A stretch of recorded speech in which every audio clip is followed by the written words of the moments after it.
Hey guys, welcome. Today we're going to be looking at the Qing Dynasty, period 5, 1750 to 1900. As you can see from the tagline there, China's not going to do so well in this time period. China under siege, a century of crisis as well.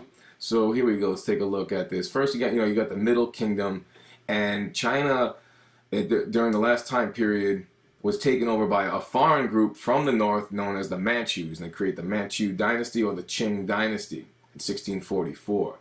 And even though they were foreign, they did come in and use a lot of Chinese traditions. And they were very successful at first and had a golden age. China was self-sufficient. They had a very healthy agricultural economy.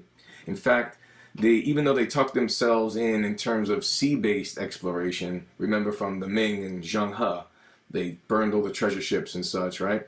The Qing Dynasty expanded into the northern and western land borders, controlling Silk Road trade and resources out in those areas. And so this begins, some people say it's also a type of imperialism itself. They take over places like Mongolia, Xinjiang, and Tibet. They produce silks, cottons, and fine porcelains, and people from all over the world, of course, wanted these goods and wanted to get them as cheap as possible.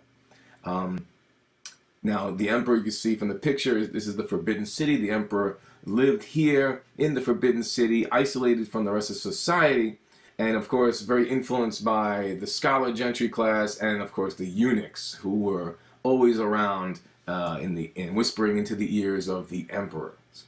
And of course China had this very ethnocentric attitude, as they believed they were the Middle Kingdom, that everything revolved around them, and that they believed that their culture was superior to all others, right? So this was, and they had tributary states as well all throughout, like Korea, Taiwan, which is Formosa at the time, and other areas that looked up to China as sort of their big brother in the region.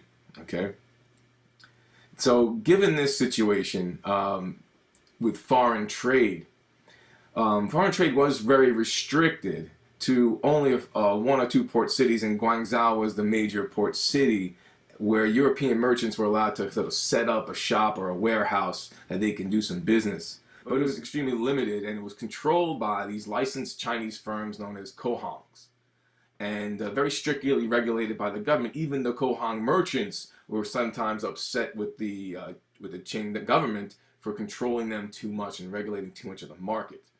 Now, the Chinese had very little demand for European products, but of course the British and other European groups, including America, wanted to buy the silks, the porcelains, copper, tea, and other things that were the Chinese were creating.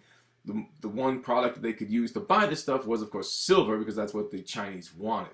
But this really created a favorable balance of trade for the Chinese, and it left the new imperial industrial Western countries, it left them with this yearning to change that dynamic. Okay, and just a little fun fact here, this man here, his name is Hu Qua, and he was the leader of the Canton Kohang and became the richest man in the world. They said at that time worth something like $8 billion. So the British send Lord Macartney to go to the Chinese emperor and to convince them to open up more port cities to British merchants. Macartney arrives in a warship, bringing elaborate gifts like clocks, globes, and other manufactured goods. The problem here was that the Chinese saw this as an attempt to make China a tribute state of the British, because this is what the Chinese had done. They would bring elaborate products, and all sorts of devices and things and creations to their tributary states, and in exchange for honor and glory and everything else. So they did not want this to happen. In fact, they demanded that Lord Macartney kowtow when he sees the emperor. Kowtow is when you get on both knees and you bow 3 times. So your head hits the floor 3 times. Now, Lord Macartney would never even do this for his own king.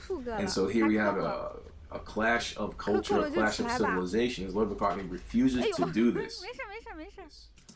And so as a response to that, Emperor Qianlong at the time, well, he refuses to see Lord Macartney. And Lord Macartney eventually goes to the Forbidden City, only to see an empty throne without Qianlong there. There's a scroll on the throne with a letter to King George III. He says, "Our dynasty's majestic virtue has penetrated unto every country under heaven, and kings of all nations have offered their costly tribute by land and sea. As your ambassador can see for himself, we possess all things. I set no value on objects strange or ingenious, and have no use for your country's manufactures. So in 1793, this attempt by the British to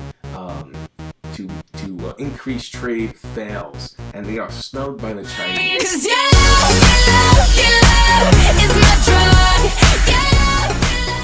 And this leaves them with sort of a yearning to try to find a product that the Chinese cannot refuse. It's something besides the silver bullion, right? Because they were importing millions of pounds of tea, and the British loved their tea, but they wanted something to pay instead of silver bullion, right?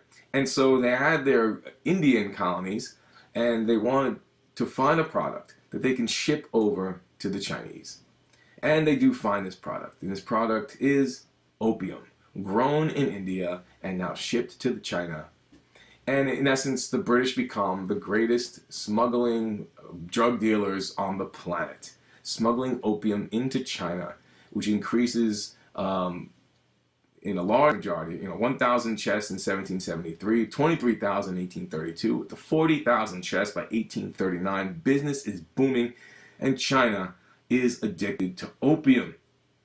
Millions of begin to smoke the opium for recreational use. And it hits everyone, from soldiers to laborers, men, women, court officials, peasants, farmers, everyone in society. And initially, the Chinese weren't really too worried about it, but eventually they start realizing that, hey, the silver bullion, we have more flowing out than flowing in anymore. Why? Why is that the case? And they realize, hey, opium is not a legal drug in China, therefore it's smuggled. And that's leading to corruption, and it's leading to lack of revenue because the Chinese can't tax the opium. So they want to change this. And there's debates about should they legalize opium or not. Similar to the debates we have today about marijuana in our own country. Right? Can the government profit off of legalizing the drug?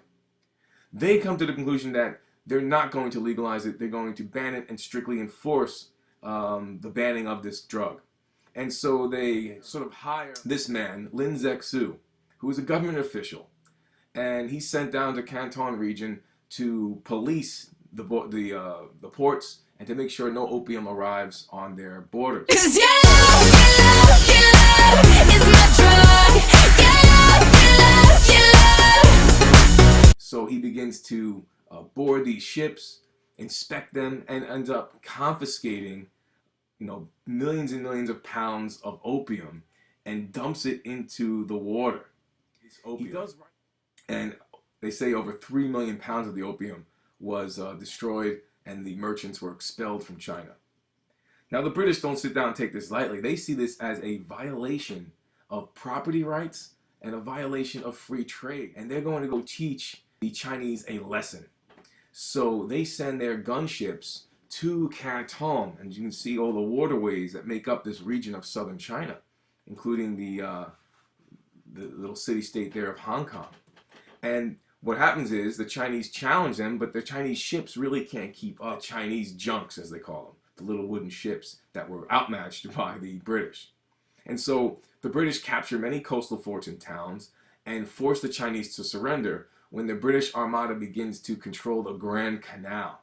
And so this victory by the British in the Opium War in 1839 will set up a series of what's called unequal treaties that the Chinese will sign. So I got a question. Do you want to have a slumber party in my basement? Do I make your heart beat like an 808 drum? Is my love your drug? Your drug? Your drug? Your drug is my love. Your drug? Because